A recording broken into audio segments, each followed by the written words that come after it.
Hello and welcome to Miss Charlotte Astrology. I'm Miss Charlotte, a full-time working astrologer, and on this channel I analyze the astrological charts of public figures, and very often they are celebrities, and that certainly is the case today for at least one half of this Synastry chart. I'll be looking at the relationship of pop star Ariana Grande and her latest boo, a theatre actor, who is in a movie with her. He's in the movie Wicked with her. They're co-stars.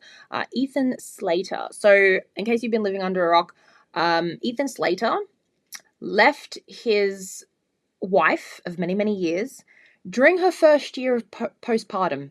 So she had a baby who was barely out of the uterus, and he abandoned her and his child to be with Ariana Grande. Now, I know people are like, he didn't abandon his child. Some people are going to say that. I'm sorry, you abandon your wife during her first year of postpartum, you're abandoning both of them. And yeah, he shacked up with Ariana Grande. So it's not a good look. There's lots of stories. I don't know if they're true about her having met his wife and holding the baby. If that's true, it's a bit sick. It's a bit sick and it's very bothersome.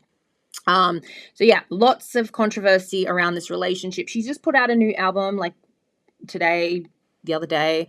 It's getting great reviews and she's defending herself using her music. So it's, at least this has produced some beautiful art. I heard it's a very good album.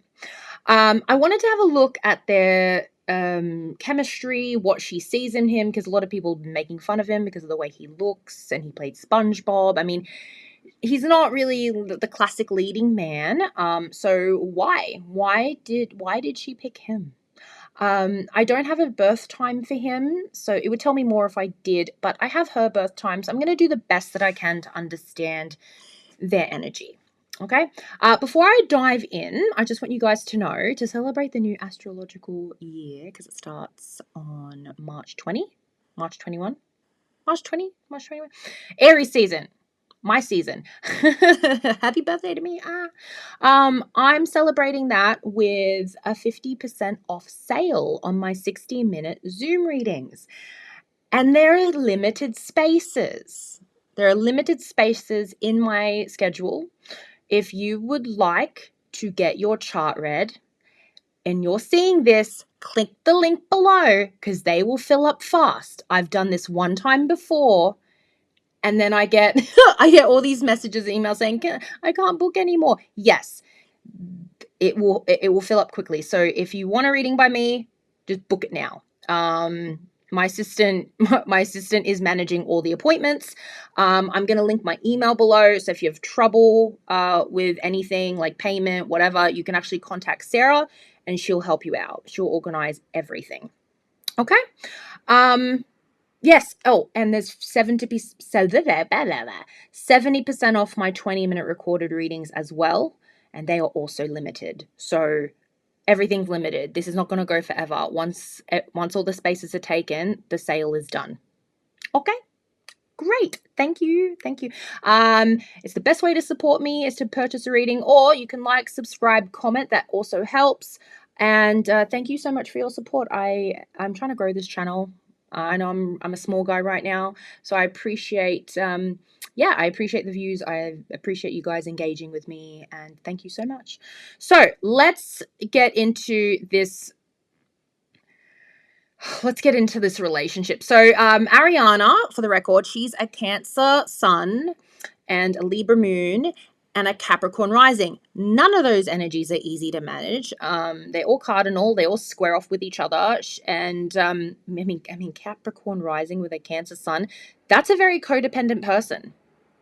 Because her sun, the ego, is playing out. I know it's in the 6th house. Yes, that can make someone a workaholic, can make someone very much, prone to servitude, but it can also make someone very codependent because it plays into that 7th house, because that's where the descendant lies. That's where the 7th house cusp lies, in that Cancer sun, in Cancer. So she's very needy. She even has a song called Needy.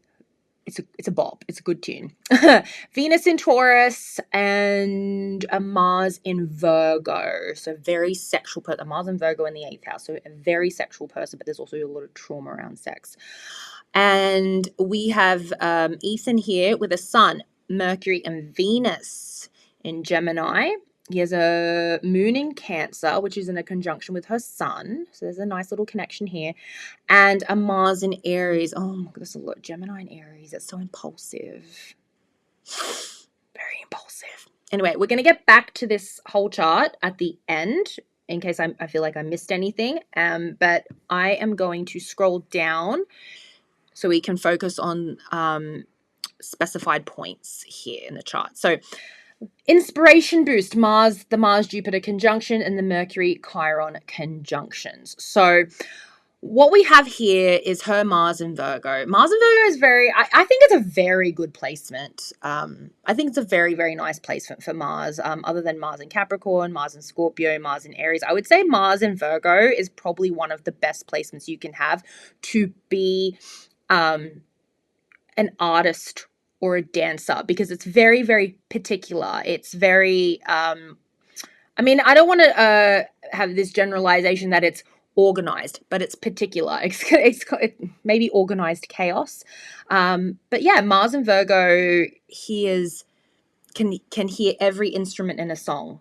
They know how to use every muscle in their body to create a performance. They know, you know what I mean? Like, it's a very, very particular Mars. It's neurotic, but fantastic for creating things and to get things done that are very, very well done. Now, her Mars is in the 8th house. I am going to, if you guys want me to do a chart for her by herself, let me know in the comments. Then I'll dive deeper into this placement. But Mars in the 8th house has been associated with some sexual trauma or some kind of difficulty around sex. Sex might be very hidden from them, or it might be forbidden from them, but it's also like a temptation or something they were even exposed to quite young. But yeah, it's not for the faint of heart, this placement. Very, very difficult. Now, with Jupiter in a conjunction here, Jupiter is the husband, Jupiter is expansion, Jupiter is luck. It's a lot of good, happy things. For his Jupiter to be sitting on her Mars, he's going to give her inspiration. He's going to give her the energy she needs and the motivation she needs to get things done and to even fight for herself. So I mean, this is a nice little connection. Anything Jupiter touches, it's going to expand. And yes, this could point to a very good sexual connection. But I think that this is very much connected to her motivations. And with this new album that's coming out, she is fighting with her words. I mean, Virgo is a mercurial sign, so it is very articulate. It's wordy. It makes a lot of sense. So yeah, I think this connection is, I think it's genuine. I don't necessarily think it's healthy, but I think he's giving her new material to work with, which is a good thing. If we move down here, you'll see that they both do, because Chiron is a generational placement. They both have Chiron in Leo, which is it's the wound of the ego. It's a wound of creativity. It could be a wound of children. I don't know where it plays out in his. Hers is in that 7th house. I'm trying to figure out if Virgo is intercepted. I think it might be intercepted. I need to double check. But I think Virgo might be intercepted here. It's very close anyway. So yeah, her Chiron is in the 7th house. So there's a wounded relationship. She's attracted to wounded people. Does anybody remember Pete? Do you remember her boyfriend, fiance Pete? Yes. So people with Chiron in their 7th house, and I have it too, they can attract very wounded, sad people that come to them looking for healing. And that's not just in romantic partners, that's also friendships. And the thing is, when someone gets all the healing they need from you, they very often leave you or reject you, or the relationship in general, it's going to fizzle out, or it's going to fail. That's not every single person you're going to meet. That's not every single romantic relationship you're going to have. Don't get paranoid. I have this placement. I'm just it's not going to be that way every single time. The good people will stay, but very often when you have these 7th house relationships, whether they're romantic or platonic, and you got Chiron there, wounded people come to you and they may use you, and then they reject you, because anywhere you have Chiron is where you feel rejected, and where you have, it's this pussy wound, basically. And what's next to it? It's next to Juno, and Juno is the wife, and it's the marriage, and it's those commitment things. So the fact that Chiron is in a partnership house and it's in a conjunction with the marriage asteroid, wounded marriages, wounded contracts, it's difficult.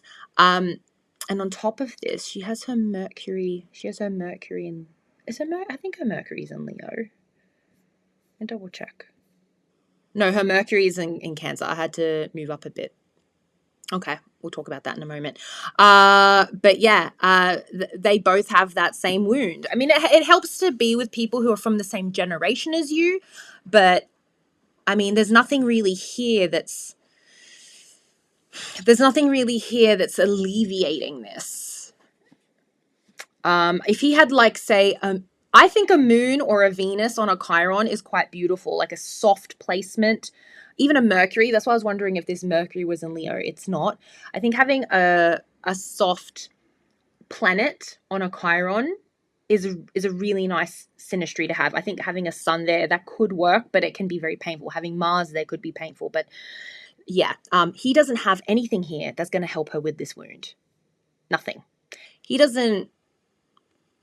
No. Nothing here. But he does give her inspiration. But this could be a temporary thing. Jupiter falling into her 8th house.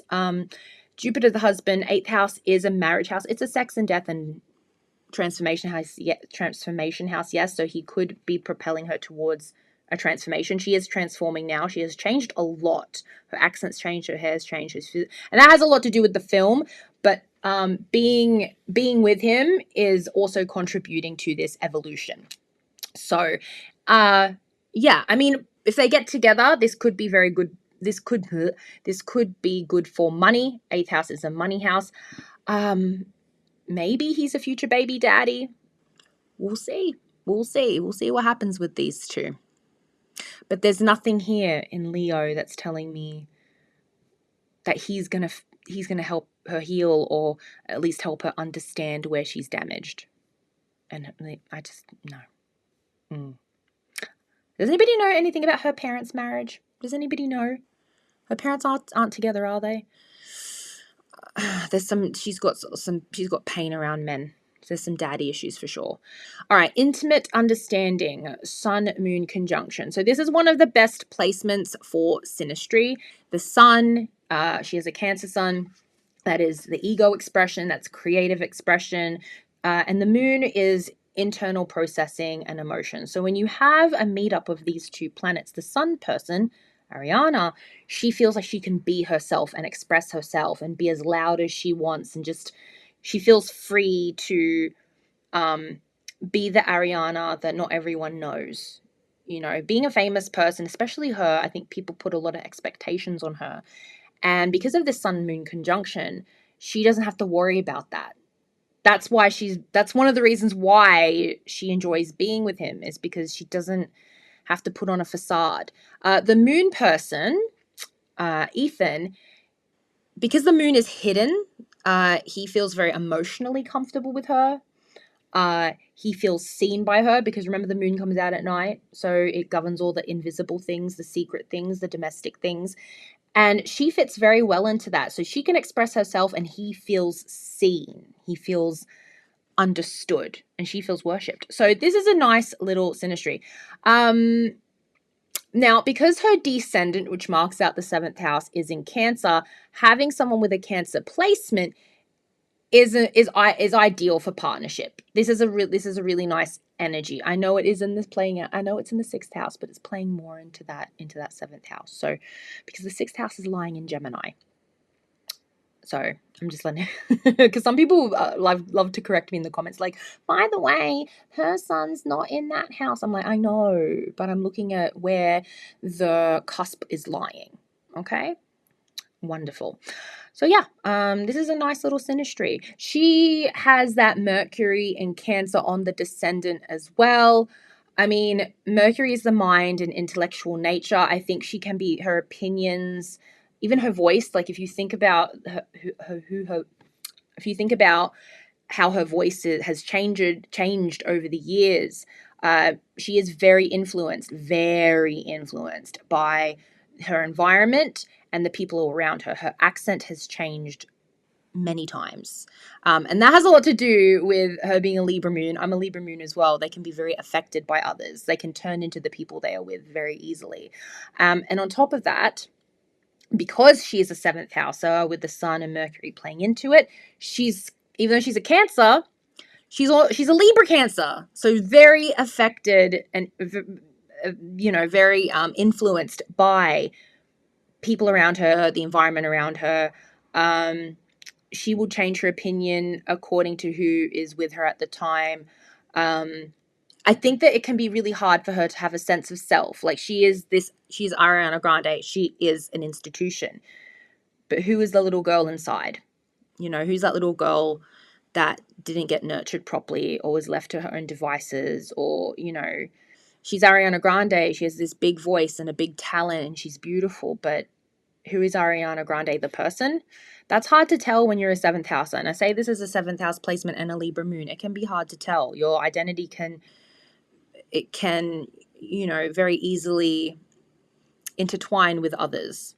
So not an easy placement. Yeah. Her opinions of that Mercury in the seventh house, her opinions are affected by the opinions of others. But she's got a beautiful voice. Her voice is what is the word? Is it buttery? Very beautiful voice. All right, let's move to the next slide. Oh, no, wait. Yeah, we can move to the next slide. Theater kids. Ethan's Gemini stellium in Ariana's fifth house. So this was the placement that got me thinking, okay, I think there's something very sweet and is the word, it's not childish, but there's something very juvenile. Everything sounds like an insult right now, but there is this almost like a teenagery school-like quality to this relationship, because her fifth house of creativity, children, it's the things you put out into the world, your ego expression. That fifth house has his Sun and Mercury and Venus. So another placement that tells me that not only does she find him a lot of fun to be with, but they can artistically collaborate. And I bet they do in private. Maybe they sing together, when they're in private, that kind of thing. And maybe they have a lot of fun together when they're out to parties with their friends. Like the fifth house is a fun house. It is the creative expression, and it's an ego house as well. It is presentation. It is a dating house. And having his placements in here can be very inspirational for her and a lot of fun. Yeah, it's nicely aspected. When we move down, we'll have a look at the aspect to her moon and Jupiter, which is super important. But yeah, he is her boyfriend, but it's very childlike. It's a very childlike connection. Like she is a theater kid. They're both theater kids. So this chemistry, it feels like they're teenagers together. It's kind of concerning. He doesn't have any personal placements in her fourth house. There's nothing here grounding her into the home. Having a lot of fun together, but not a lot of grounding. However, Juno, the wife, is here in a conjunction with the IC. It's just an asteroid. That could help a little bit. But it would have been nice if he had something in Taurus. We'll see what it's aspecting. But at least they're having a lot of fun together. I think he's a bit messy. His Mars is in the third house, and it is in Aries. I think he's even though he looks like a twerp, I know he's a nerdy theater kid. He's a bit of a twerp. He's got masculine Mars. Like Mars is the PP.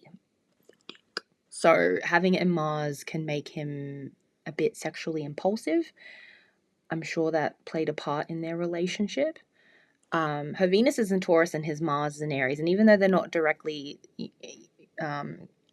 aspecting each other, it's a nice energy for a man and a woman to have if their most masculine planet is in the sign that it rules and the woman's most feminine planet is in the sign that it rules. Like it's a nice dynamic for sure. So yeah. Theater kids, playing house. All right. So Ethan had a baby. Bad romance. Ethan had a baby on his Saturn return. And he also plotted to leave his wife on his Saturn return. Is this man running away from... Is he running away from responsibility? He's got that Lilith and Saturn conjunction. I would love to know where this is playing out. So this doesn't necessarily indicate a personal quality in him, but more situational. So Lilith is the divorced, angry wife. She leaves the Garden of Eden and then she seeks revenge upon all men. She's the goddess of terminations, if you know what I mean. She's the goddess of promiscuity, and she like eats babies in the night. Lilith. So that is right next to Saturn, which is responsibility and authority and rules and regulations, and that's one of the energies that presides over marriage. So there is some karma here with marriage. It is retrograde. Hopefully, Saturn retrograde, they can have trouble learning their lessons. They can repeat the same mistake over and over. I think with this placement, he's going to pay. He's going to pay for abandoning his wife. She also has her Saturn in the same sign as Lilith. They are not in a conjunction, but they are together. But she fares a bit better because her Pallas Athena is here. Her trouble with marriage, her trouble with any kind of toxic sexual behaviors or sexual habits that she has, which is very Lilithy, feed into her genius. This Pallas Athena in Pisces. And Vesta is here as well. Vesta is what is most sacred to you. So her making mistakes and acting messy it's really good fuel for creative expression. She's going through her Saturn return now. He's finished his, but I don't know him. I don't know what lessons he has learned. Maybe he's learning them now. Maybe he won't know until this shadow period is over. I'm a big believer that your shadow period for your Saturn return is about 1.5 years. It takes 1.5 years to settle into this.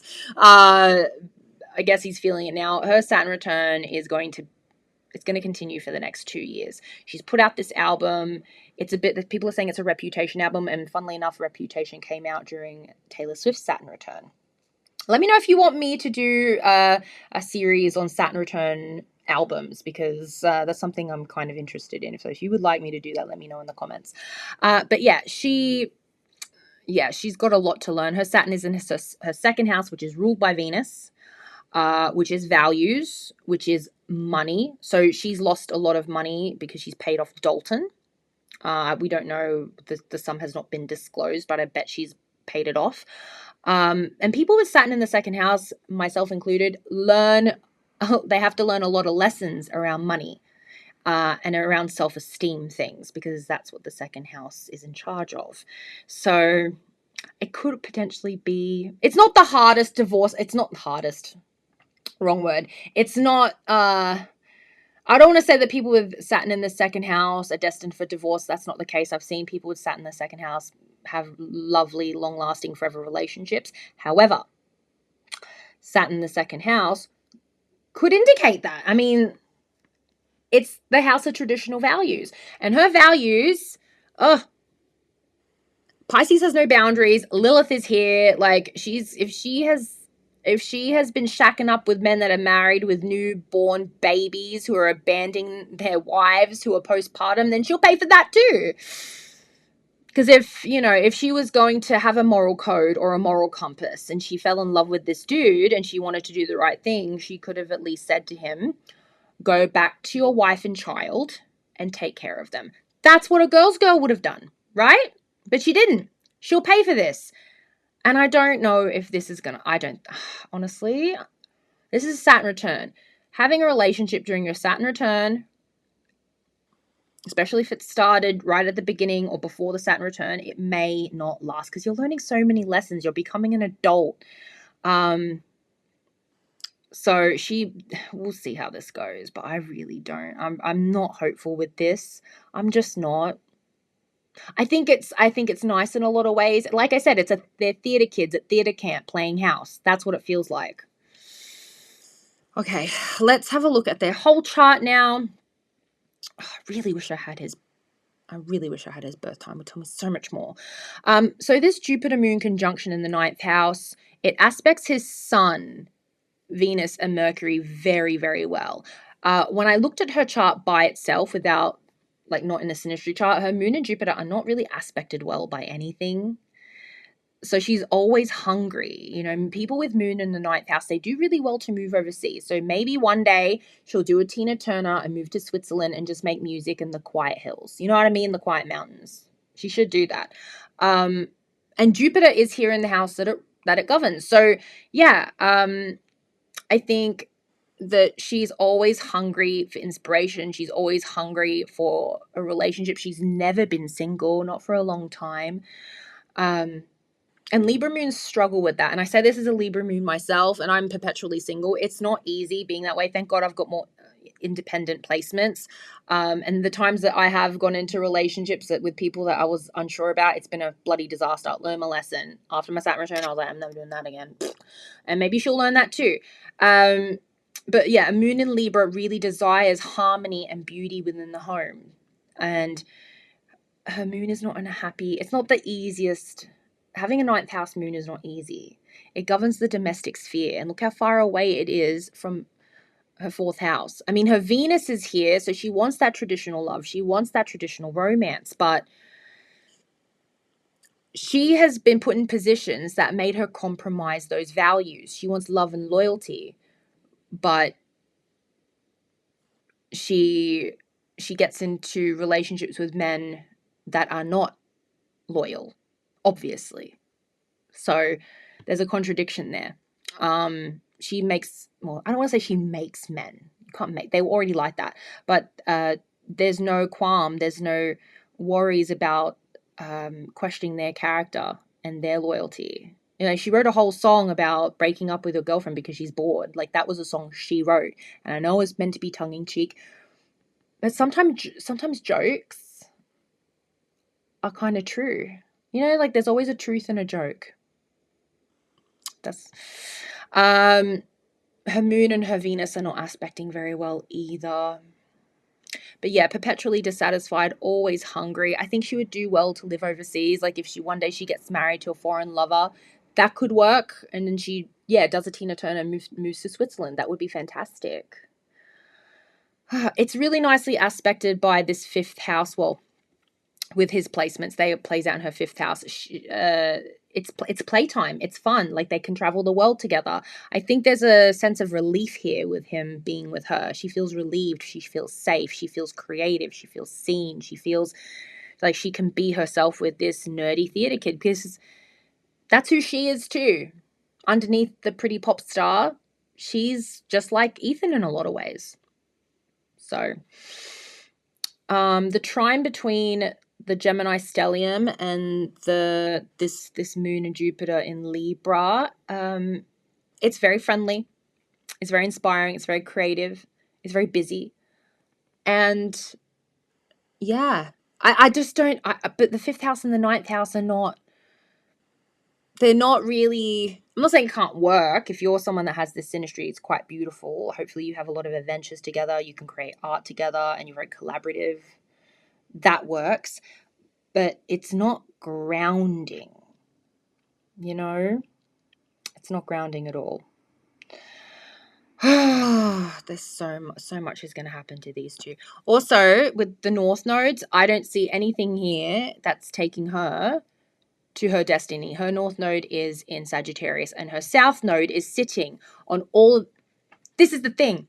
Her South node of past life, what she's most familiar with, lies in her 5th house of the theater kid, of the creativity, with all of his Gemini placements sitting on there. She's with him because he's familiar. She's with him because he feels safe. It feels secure. And it reminds her of being 14 again, right? But does he have any placements that are aspecting or complementary to her North Node? Because that's where she's got to go after the Saturn return.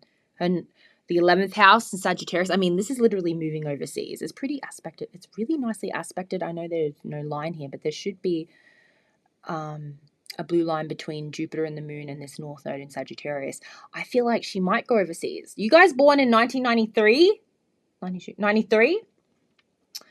You guys got this North Node in Sagittarius. You need to travel. You need to get out there. You need to explore the world. You need to get a degree. You need to expand your knowledge spiritually, intellectually, all of that. You need to go. Hers is in the 11th house, which is a network house, which is a fame house. So her star's going to get bigger and bigger and bigger.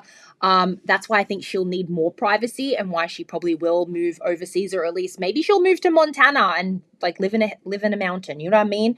But he's not here. I don't see Ethan Slater here. He feels familiar. We can't see her South Node, but her South Node is sitting on all these placements. He's keeping her. Ethan is keeping Ariana grounded into the past. And that's where she feels comfortable right now. She's looking for some stability, but this is not forever. Not that I don't think so. I'm open to being wrong all the time, but I don't see anything here that's going to take her to where she needs to be. I think she might need to leave the United States. We'll see what happens. Maybe she will. His North Node is in Capricorn, and it's his Pallas Athena's here, so that's him realizing his genius. He might not do that until after. I don't just assume that they're going to break up and it's never going to work out, because it might, but he needs to find his genius. I wish I knew where this lied, because if it's in his 10th house or something, then it would be career.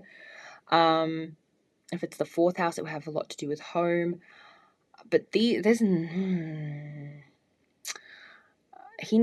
have to work really hard, and it's in the opposite sign of his moon as well, so that could indicate the leaving of the family. He might have ruined it. He might have ruined his family. That's really sad. This guy, for what? For what, Ethan? For what? For a little dalliance with a pop star? You left your child? Ugh, bro.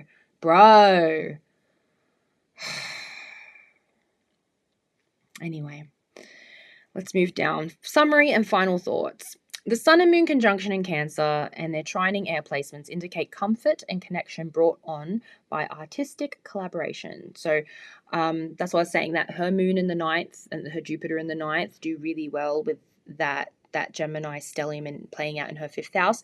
I think she feels free with him, and I think she feels creative with him. That doesn't mean that they are meant to be together forever. I think this is just, it feels like a warm blanket. It feels like a fun time. That's how I see it. Ethan has the potential to leverage Ariana's fame to increase his profile and get more work. I mean, her Venus does trine his North Node and Pallas Athena in Capricorn. So Capricorn is work and it's money. Maybe he'll stay, he'll be a bigger name in the theater scene after this. Who knows? But I think he definitely can get success from being associated with her. Ariana does not need him in the pursuit of her own destiny, though, clearly. He's just there for comfort.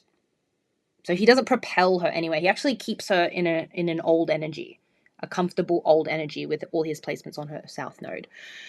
Ariana is a romantic and wants a stable love life, but the fame puts her in situations that compromise her values. So that Pluto-Venus opposition is an example of that, or is an indicator of that. And Ethan desires constant stimulation and a change of routine. He may have been put off by his wife's pregnancy and her focus on their newborn. Now, those of you that have had babies, I haven't, but I'm helping my friend with her baby all the time, because I'm kind of like, I'm auntie nanny. You need to have a routine. You need to be present. You need to be, it can get ugly sometimes. It's tiring and it's ugly and it's exhausting. People are not attractive when they're raising a baby together. It's not pretty. And he has some very superficial placements. He does. Like, look at this. All that Gemini. They can be superficial. They are fidget spinner energy. That's not fun. Wiping a kid's bumhole is not fun. The changing nappies and all that, not fun. He wants something creative. He's a Mars is an Aries. He wants to win something. He wants to feel like a man, you know? And yeah, he's not interested. He's not interested. Maybe he wants to play a part in his child's life and be there as a dad, but does he want to do the hard work? You know, like the ugly hard work that is required to raise a child properly, especially in those very early stages? Probably not. I feel very bad for his wife, his ex-wife. Awful. Anyway, guys, that's all I have for you today. What do you think of their relationship? Do you like them together? It's okay if you do. Just keep it, be kind in the comments, especially if you guys are going to, like, debate in there, because sometimes that happens. Do you guys like them together? Do you not like them together? How do you feel about Ethan? How do you feel about Ariana? Do you stan her? Do you love her? Or are you just completely turned off by this behavior and this relationship? Let me know. And yeah, let me know what you think of the album. I'm going to listen to it soon after I get all this work done, because I heard it's really good. And I love art. I love good art. I heard this is a career-defining album, so yay. All right, guys, thank you so much. And I'll see you in the next video. Bye.